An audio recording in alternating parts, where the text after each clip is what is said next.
They said the furnace beneath Santa Dolores plantation never truly went cold. Even in winter, long after the plantation collapsed into vines and rot, locals swore the bricks still breathed warmth. Not heat, memory. A low, pulsing warmth that rose through the soil like a buried heart refusing to stop. In 1912, when county surveyors attempted to reclaim the land, one man reportedly placed his palm against the furnace wall and screamed. Not from pain, from recognition, as if the structure knew him. This documentary begins with a ledger discovered that same year, hidden inside a chapel wall 40 miles away. The pages listed 14 names. Plantation owners, men of standing, men who vanished between 1849 and 1853 without bodies, trials, or graves. Next to each name was a single repeated word, written in Spanish, over and over again. Esperanza. Hope. The church claimed ignorance. The town claimed coincidence. The families claimed illness, travel, or business gone wrong. But the furnace remained. And beneath its ash-lined mouth, workers later found iron rings embedded into brick, too many to be structural, too deliberate to be accidental. What happened here was never recorded as a crime. It was recorded as a correction, and the woman blamed for it all was never buried. Because no one ever found her body. Esperanza de Lima does not appear in census rolls. She has no baptism certificate, no marriage record, no death notice. She enters history like smoke, already rising. The earliest mention of her appears in plantation correspondence from 1838.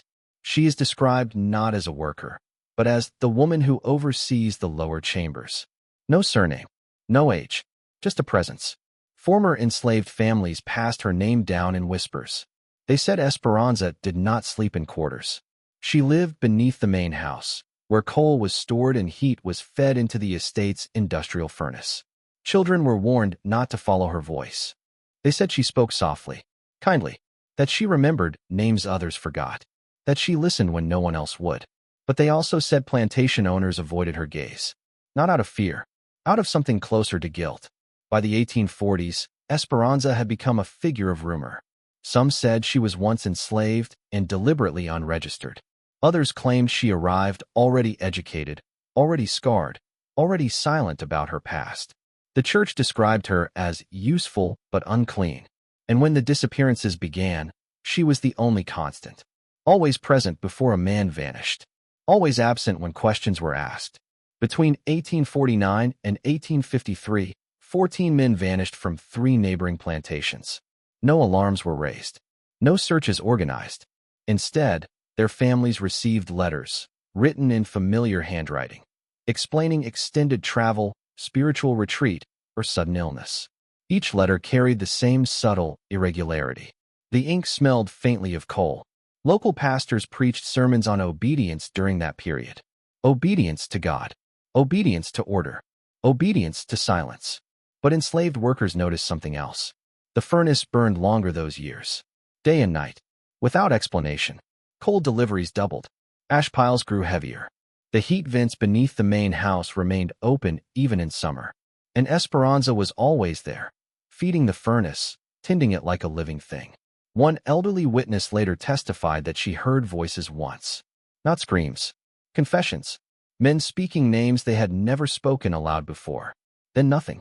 When the final plantation owner vanished in 1853, the furnace door was sealed shut with brick and mortar by order of the church. No one asked why. Santa Dolores Chapel sat uphill, watching the plantations below like a patient judge. Church records show that every vanished man had confessed there within weeks of disappearing. But the confessions themselves were removed. Entire pages cut cleanly from bound books. Only margins remained. Notes written by priests who never elaborated, only circled the same word repeatedly. Fire. Esperanza was banned from the chapel in 1851. Not for sin, for knowledge. A surviving letter from a junior priest reveals the fear clearly. She listens without flinching. She remembers what God demands we forget. Shortly after that letter was written, the priest was reassigned, and Esperanza was seen less often. Until one night, when the furnace burned so brightly it illuminated the entire valley, without flame escaping its mouth. The next morning, the church bells rang without being pulled. Twice. Then never again. The final recorded sighting of Esperanza de Lima occurred in 1854. A boy collecting coal claimed he saw her standing inside the furnace chamber, unburned, surrounded by heat. She was not feeding the fire. She was closing it, sealing brick, layer by layer. When asked what she was doing, she answered with a sentence that appears again and again in oral histories. No more names will be needed. After that, Esperanza vanished. The furnace was sealed. The plantations declined. And the families who once ruled the land stopped speaking of their ancestors altogether. But when the site was excavated in 1912, investigators found something unexpected behind the furnace wall. 14 empty iron rings. And one final inscription carved into the brick, hidden from view. They were heard. When the plantations fell into debt and silence, something else quietly expanded uphill from Santa Dolores Chapel. An orphanage. Officially, it was called Casa de la Misericordia, a refuge for children left behind by misfortune. Unofficially, locals called it the house without birthdays. Records from the 1860s list dozens of children admitted without parents, origins, or surnames. Many were listed as found near industrial sites or delivered anonymously after dark. What disturbed later investigators was not the absence of names, but the consistency of traits.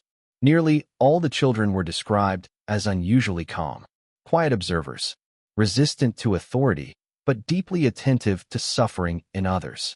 Several were noted for standing near heat sources, ovens, fireplaces, boilers, without discomfort. Church staff complained that the children asked the wrong questions. They wanted to know why people disappeared. They wanted to know what forgiveness cost. One nun wrote that the children spoke of a woman who stood in fire and did not burn. A woman who taught them to listen, not to obey. The orphanage burned down in 1889. No children were inside at the time. No cause was ever determined. But beneath the ruins, surveyors later found a familiar structure. A sealed furnace. In 1924, a graduate student cataloging church artifacts uncovered a ledger behind a false wall in Santa Dolores Chapel. It did not match any known record system. The names inside were not congregants. They were confessors, 14 plantation owners, each entry marked with dates, symbols, and a final notation written in a different hand. Firm, deliberate, unmistakably feminine. Instead of absolution, the final line read, "Burden transferred." The church attempted to suppress the discovery. The student was warned, then discredited, then quietly expelled. But copies survived, and historians noticed something else. Each entry was followed by a blank page, as if something had been removed, not paper, but words. One scholar proposed a disturbing theory, that the confessions were never meant for priests. They were meant for Esperanza. The church did not forgive the men. It delivered them to someone who believed confession required consequence. By the early 1900s, the surrounding town had developed a peculiar cultural habit. No one spoke of the plantations. Street names avoided reference to former families. Graves bore no lineage markers. Children were taught a sanitized version of local history, progress without origin. Yet fires were treated with reverence. Volunteer firefighters reported strange behavior during blazes. People would stand silently, watching flames, not panicked, listening. One fire chief recorded an incident in 1907 where townsfolk refused to extinguish a burning warehouse until it collapsed inward, sealing itself. When asked why, an elderly woman replied, "Some things must finish speaking." This was not superstition. It was conditioning. A town trained to understand that silence could be enforced, and that fire was the final language. Esperanza's name was never spoken, but her logic remained. No grave bears Esperanza de Lima's name. No death record exists. But testimonies persisted. A midwife in 1896 claimed a woman matching Esperanza's description assisted during a difficult birth, hands warm, calm, unshaken by blood or pain. A factory worker in 1918 reported seeing a woman walking unprotected through a boiler room during a malfunction, emerging without injury. Each account ends the same way. The woman leaves, quietly, without thanks, as if her presence was temporary, purposeful. Some historians argue Esperanza was never one person, that she was a role, a responsibility passed down. Others insist she was something else entirely, a survivor shaped by trauma into permanence. What matters is this: the system that allowed her to act was never dismantled. It only learned to hide better.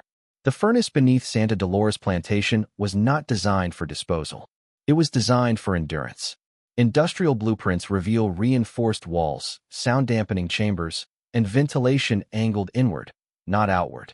It was built to contain, to absorb, to erase, but also to listen. Esperanza did not create the furnace. She inherited it, and she repurposed it, not as a weapon, but as a witness. The 14 men were not executed. They were confronted, heard, and removed only after confession had weight. This is why the church sealed the furnace. Not out of horror, out of fear that someone else might learn how to use it again. Because if fire can remember, then so can history.